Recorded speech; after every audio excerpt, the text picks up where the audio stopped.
Fundi dhi neni TV. Fundi dhi neni TV dak ibed maber.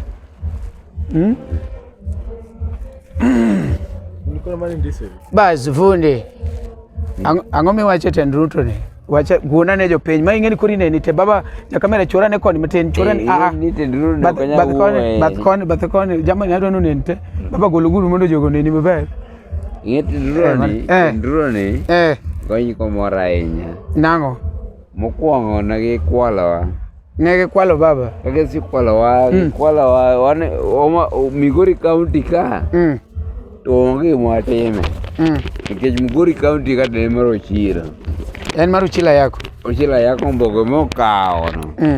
To ine Homa Bay County. Homa Bay County to dhi marach nikech ng'onogo mikora ne wachwa Homa Bay County ng'amono nego mekura doni gila ne jariyo ne wan gi Kidero wewe kado gigo te pangi te mokwongo ne wan gi Gladys Wanga Kidero gi ng'awa Gladys Wanga jariyo kende ma ochung' e Homa Bay akia gi te koro Kidero debi chung koni dobi ochung Migori Migori kata bede ni okawt matin oketo Migori ka county wawacho ni Kidero da kata mane kiosk moro Migori ka ai to ochungo kabisa nikech ng'amo chungo chiel to ne onge jogo wacho ni adongo katin jogo ne onge nyakora mogi man Migori County kendo ineno ka waloso gi jago moro ka endi bokwongo giluongo ni ng'a? Fredrick Otieno Misao owacho kacha endo kaluwore gi yiero monotimore mokalo ni ende mokwongo gavana maru en ng'a sani? Ochilo yako imor kode? Amaba kode kechene mobet sani lakini Kidero dewe gwengi chan kech Raila nosemiye tich koro ti kocha dowe laro kocha wamiyo Ochilo kura nono umiye nikech onge ochungo waluonge odhe odego bed ni an injinia odego bed ni osetera kuma duong' sani senda golo kado to tend Obado mokalo cha to ni winjo nang'o? Jatend Obado nokadwar I support Ochilo before kura goyo Kisungu Igori makori donje Kisungu makori wacho I support Ochilo by far from kamano wuoke nyaka sani omero Ochilo sebedo go wan gi ng'awa ata ni ngimagi Omoi wan gi ng'awa iluongo ni ng'awa ja yo ma odhi utoma jengi jogo te jogo nitie ga piko nono to apako chiko ni hoya dagimiya gimoro sani to koro en e telo Ochilo anyini an e telo Ochilo miya gimoro ma injinia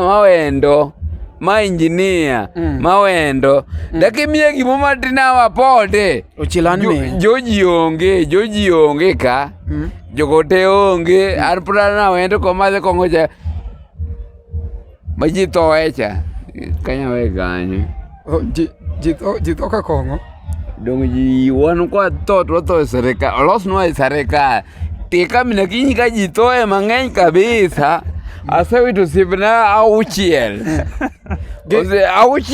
okata achiel githo ya jali koso giya ka mina kinyi ka Amerni to giwuotho ni ito gi loka microphone okada we microphone kendo mana dang'e kaunto katimo kamano ikotimo ne gino gino nyaka watna bwana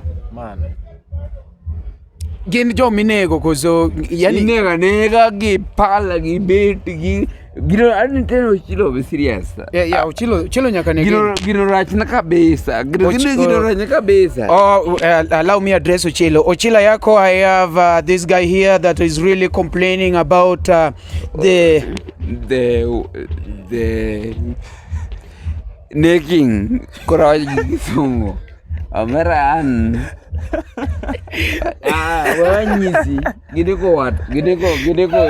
gideko sieba Kona ni Ochilo gi Kizungu. Ochilo.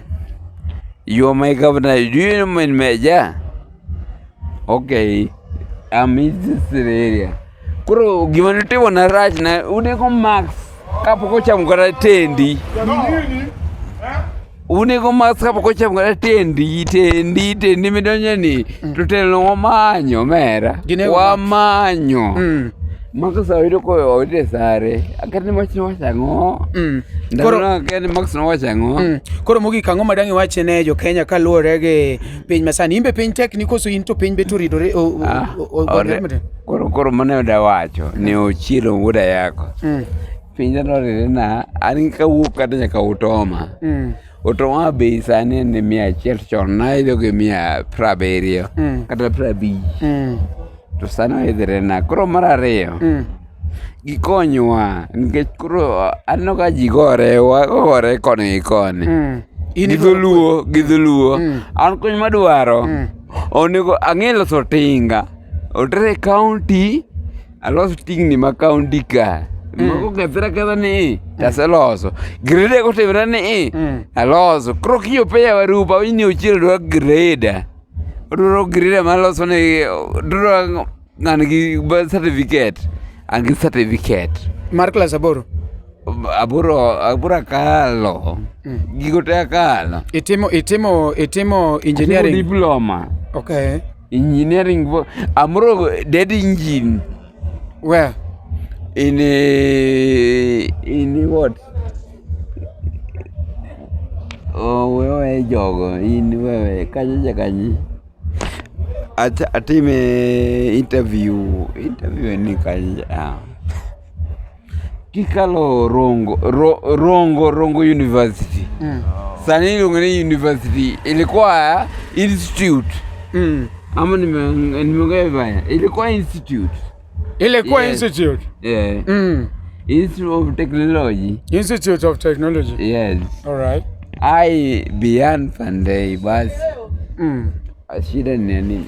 All right, erokamano ahinya ng'at manoni kanyono endo wan Migori County kaende ayudo engineer iluongo ni engineer ng'awa?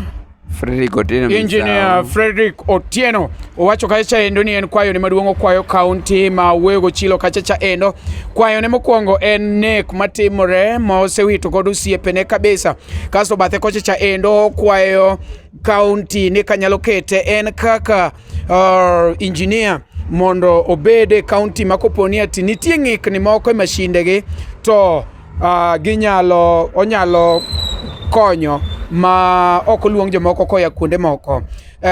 Gi kanyo endo be ochako wuoyo matin about ngima matek ka be ongeko kacha endo. An makelo ne chenro ni endi iluonga ne MC Omari Nash kawuono awendo Migori County to batha kacha endo be wan gi wuoyi matin manigi ywak moro matin wadhi winja ne ywak ne no. Dakika mabiro ka endi wawinja nene en to en gi ywak mane nikech en okona ni en upcoming artist mabebe to setemo beda kanyo no endo mondo wawinja ne ywak nene to en gi ywak mane. Iluongi ni ng'awa? Ilonga Rema Koko. Rema Koko. Rema Koko. Ing'at mawuoch kanyo no endo bed kodwa mondo iwinj interview marwa gi Rema Koko from Migori County.